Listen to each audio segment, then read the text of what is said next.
Welcome back to channel new blog. আসলে সকালে ভালো আছো? আমি খুব ভালো আছি। সব প্রবলেম সব কিছুর মধ্যে ভালো থাকার চেষ্টা করছি, নর্মালভাবে সব কিছু লাইফটা লিড করার চেষ্টা করছি। আর এইদিকে এখন আমার কিছু কাজ বাকি আছে, কাজ বলতে ভাতটা বসাবো আর ভাজাভুজি করব কিছু।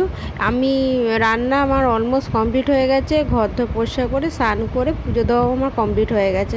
এখন তোমাদের সাথে কথা বলছি। আর এদিকে একটা জিনিস পায়ে লাগলো, তাই নমস্কারটা আমি করলাম।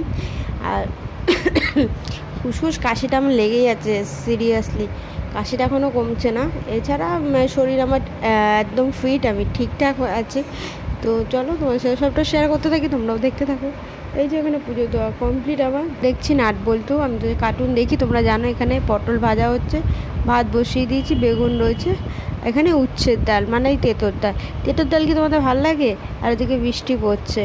আমি খেয়ে দিয়ে হালকা রেস্ট নিয়ে বিকালবেলা একটু বই নিয়ে বসেছিলাম, তোমাদের বলেছিলাম। কিন্তু আমি তো ওই সময় বই নিয়ে বসে তো কথা বলবো না, তাই আর কোনো কথা নেই। আর এখানে চিচিঙ্গে কেটে আর কাঁকরোল কাটা আছে, এই দুটোই ভাজা হবে। ডাল আছে, আর চিচিঙ্গেটাতে একটু তেল তেল মতন করবো, যাতে ভাত দিয়ে খেয়ে নিতে পারে। ও উচ্ছের ডাল দুবেলা খায় না আমার বর, এই জন্য একবেলার জন্য আর এক্সট্রা কিছু করছি না। গরম গরম ভাতটা না হবো, একেবারেও খেয়ে নেবে। আমাদের রুটিটা এখন কম খাওয়া হচ্ছে, রুটি খাওয়া হয় সেই হিসেবে, কিন্তু রুটিটা এখন কম খাওয়া হচ্ছে। আর দেখছি তো গরম লাগে, তার উপরে এত অস্বস্তিকর লাগার একটাই কারণ, হাতের মধ্যে না আমি ছ্যাঁকা খেয়েছি, যে হাত দিয়ে টাটা করছি। তো চলো টাটা, বাই বাই, নেক্সট ব্লগে দেখা হবে।